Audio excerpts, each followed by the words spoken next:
Welcome to dream education. दोस्तों आज है 15 नवंबर और आज मैं आप सबों को 15 नवंबर से जितने भी करंट अफेयर बन सकते हैं टोटल करंट अफेयर करवाने जा रहा हूं और साथ में इनसे जुड़े सभी पॉइंटों को डिस्कस करते चलूंगा। सो वीडियो शुरू से अंत तक देखिएगा।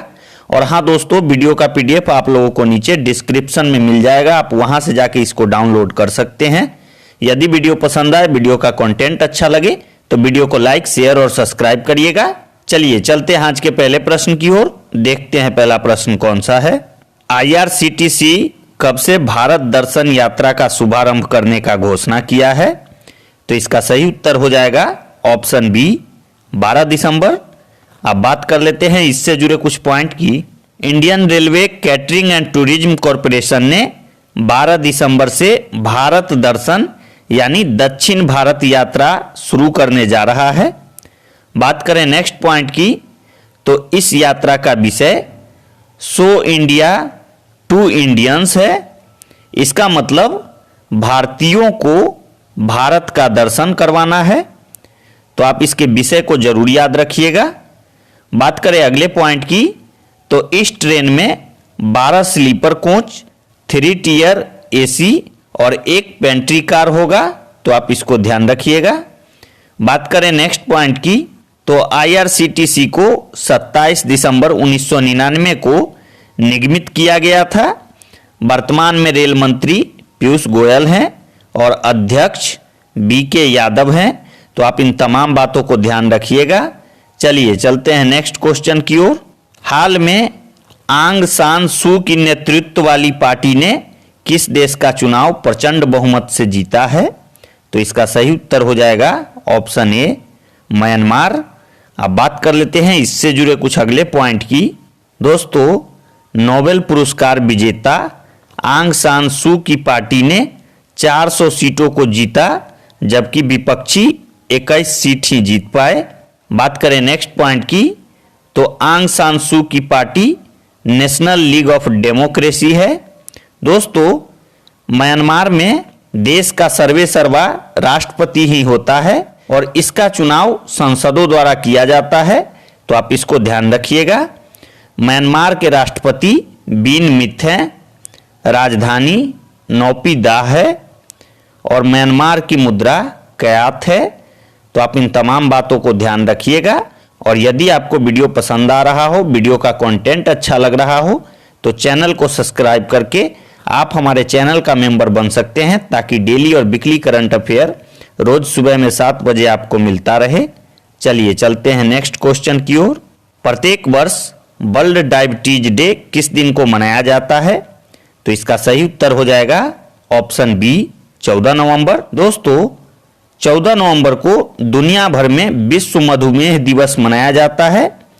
बात करें अगले पॉइंट की, तो इस दिन का उद्देश्य दुनिया भर में डायबिटीज से पीड़ित व्यक्तियों की सहायता करने वाले नर्सों की भूमिका को उजागर करना है। दोस्तों, वर्ष 2020 का विषय है द नर्स एंड डायबिटीज, तो आप इस विषय को जरूर याद रखिएगा। बात करें नेक्स्ट पॉइंट की, तो वर्ष 2007 में संयुक्त राष्ट्र महासभा ने इस दिन को 14 नवंबर को मनाने की घोषणा की थी, तो आप पिछले डेट को भी याद रखिएगा। पीछे के डेट भी एग्जाम में पूछे जाते हैं। चलिए चलते हैं नेक्स्ट क्वेश्चन की ओर। हाल में रामकृष्ण प्रकाशन द्वारा प्रकाशित पुस्तक बोस्कियान किस भारतीय कवि की जीवनी पर लिखा गया है? तो इसका सही उत्तर हो जाएगा ऑप्शन ए गुलजार। दोस्तों, कवि और गीतकार गुलजार की जीवनी पर आधारित बोस्कियान पुस्तक को रामकृष्ण प्रकाशन ने प्रकाशित किया है, तो आप इस पुस्तक के नाम को जरूर याद रखिएगा। बात करें नेक्स्ट पॉइंट की, तो इस पुस्तक को यशवंत व्यास ने संपादित किया है। दोस्तों, बोस्कियान मुंबई स्थित गुलजार साहब के घर का नाम है। बात करें अगले पॉइंट की, तो इसमें गुलजार के जीवन चरित्र के बारे में 6 वर्षों में यशवंत व्यास ने संकलन किया है, तो आप इन सभी बातों को ध्यान रखिएगा। खास करके गुलजार साहब के जीवनी पर आधारित पुस्तक का नाम तो आप जरूर याद रखें। चलिए चलते हैं नेक्स्ट क्वेश्चन की ओर। हाल में किस मंत्रालय ने लोकल फॉर दिवाली अभियान का शुभारंभ किया है? तो इसका सही उत्तर हो जाएगा ऑप्शन सी, वस्त्र मंत्रालय। अब बात कर लेते हैं इससे जुड़े कुछ पॉइंट की। दोस्तों, वस्त्र मंत्रालय ने भारतीय हस्तकला को बढ़ावा देने के लिए लोकल फॉर दिवाली अभियान का शुभारंभ किया है। बात करें कुछ और पॉइंटों की। आंकड़ों के अनुसार हस्तशिल्प क्षेत्र महिला सशक्तिकरण का प्रमुख क्षेत्र है और इसमें वर्तमान में लगभग 55% श्रमिक और कारीगर महिला हैं, तो आप इसको ध्यान रखिएगा। बात करें केंद्रीय कपड़ा मंत्री की, तो इनका नाम स्मृति जुबिन ईरानी है, तो आप इन तमाम बातों को ध्यान रखिएगा। चलिए चलते हैं नेक्स्ट क्वेश्चन की ओर। हाल में किसने छोटे कारोबारियों के लिए पे आउट लिंक को लॉन्च किया है? तो इसका सही उत्तर है ऑप्शन ए, पेटीएम ने इसको लॉन्च किया है। दोस्तों, इससे छोटे कारोबारियों को भुगतान तथा रिफंड करने में आसानी होगी। बात करें नेक्स्ट पॉइंट की, तो बीमा और बैंक की जानकारी के लिए तथा तुरंत भुगतान को पे आउट लिंक को पेटीएम ने जारी किया है। बात करें अगले पॉइंट की, तो पेटीएम के संस्थापक विजय शेखर शर्मा हैं और पेटीएम का मुख्यालय नोएडा उत्तर प्रदेश में है। दोस्तों, पेटीएम की स्थापना 2010 में हुई थी, तो आप इन तमाम बातों को ध्यान रखिएगा। और यदि आपको वीडियो पसंद आ रहे हों तो एक लाइक करके आप हमारे मनोबल को बढ़ा सकते हैं। चलिए चलते हैं नेक्स्ट क्वेश्चन की ओर। हाल में जारी साल 2019 का राष्ट्रीय जल पुरस्कार में सर्वश्रेष्ठ राज्य का पुरस्कार किसने जीता है? तो इसका सही उत्तर है ऑप्शन बी, तमिलनाडु। अब बात कर लेते हैं इससे जुड़े अगले पॉइंट की। तो तमिलनाडु को राष्ट्रीय जल पुरस्कार में सर्वश्रेष्ठ राज्य तथा महाराष्ट्र और राजस्थान दूसरे एवं तीसरे स्थान पे थे, तो आप इन तीनों राज्यों के बारे में ध्यान रखिएगा। दोस्तों, इस पुरस्कार को उपराष्ट्रपति एम वेंकैया नायडू ने वितरित किया है। बात करें अगले पॉइंट की, तो जल शक्ति मंत्री का नाम गजेंद्र सिंह शेखावत है। और हाँ दोस्तों, यदि अभी तक आपने चैनल को सब्सक्राइब नहीं किया है और आप चैनल पे पहली बार आए हैं, तो आप चैनल को सब्सक्राइब कर लें ताकि डेली और वीकली करंट अफेयर इसी प्रकार से रोज सुबह में 7 बजे आपको मिलता रहे। चलिए चलते हैं नेक्स्ट क्वेश्चन की ओर। हाल में किसने इंटरनेशनल टेबल टेनिस फेडरेशन के महिला विश्व कप का खिताब जीत लिया है? तो इसका सही उत्तर हो जाएगा ऑप्शन ए, चेन मेंग इनका नाम है और इन्होंने इंटरनेशनल टेबल टेनिस के महिला विश्व कप का खिताब जीता है। बात करें इनसे जुड़े कुछ पॉइंट की, तो दुनिया की नंबर 1 टेनिस खिलाड़ी चेन मेंग ने अपने ही देश के सुन इंग्सा को हराकर इस खिताब को जीता है। बात करें अगले पॉइंट की, तो इस बार 2020 में ITTF यानी इंटरनेशनल टेबल टेनिस फेडरेशन विश्व कप का 24वां संस्करण था। दोस्तों, ITTF के अध्यक्ष थॉमस बिकार्ट हैं और इसका मुख्यालय लाजेन स्विट्जरलैंड में है। बात करें अगले पॉइंट की, तो ITTF की स्थापना 1926 में हुई थी। अब बात कर लेते हैं चीन के राष्ट्रपति की, तो इनका नाम शी जिनपिंग है। चीन की राजधानी बीजिंग और मुद्रा रेनमिनबी है, तो आप इन तमाम बातों को साथ में ध्यान रखिएगा। चलिए चलते हैं नेक्स्ट क्वेश्चन की ओर।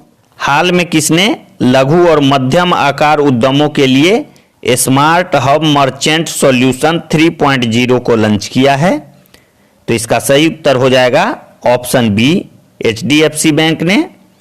अब बात कर लेते हैं इससे जुड़े अगले पॉइंट की, तो दोस्तों यह समाधान व्यापारियों और स्वरोजगार करने वाले को तुरंत खाता खोलने और दुकान ऑनलाइन करने में सक्षम बनाएगा।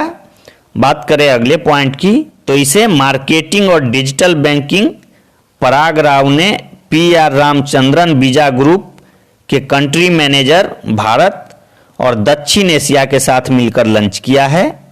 बात करें अगले पॉइंट की, तो HDFC के MD और CEO का नाम शशिधर जगदीशन है। दोस्तों, HDFC का tagline be understand your world है, तो टैगलाइन को आप जरूर याद रखिएगा, कभी कभी डायरेक्ट टैगलाइन ही पूछा जाता है। बात करें अगले पॉइंट की, तो HDFC का मुख्यालय मुंबई महाराष्ट्र में है। उम्मीद करते हैं मैंने जितने भी पॉइंट बताए हैं सभी को आपने अच्छे से सुना होगा। चलिए चलते हैं नेक्स्ट क्वेश्चन की ओर। हाल में किसने आत्मनिर्भर पैकेज 3.0 की घोषणा की है? तो इसका सही उत्तर हो जाएगा ऑप्शन ए, निर्मला सीतारमण ने आत्मनिर्भर पैकेज 3.0 की घोषणा की है। बात कर लेते हैं इससे जुड़े कुछ पॉइंट की। तो इसके तहत केंद्र ने 2 लाख करोड़ रुपए के उत्पाद से जुड़े प्रोत्साहन पैकेज को भी मंजूरी दी है।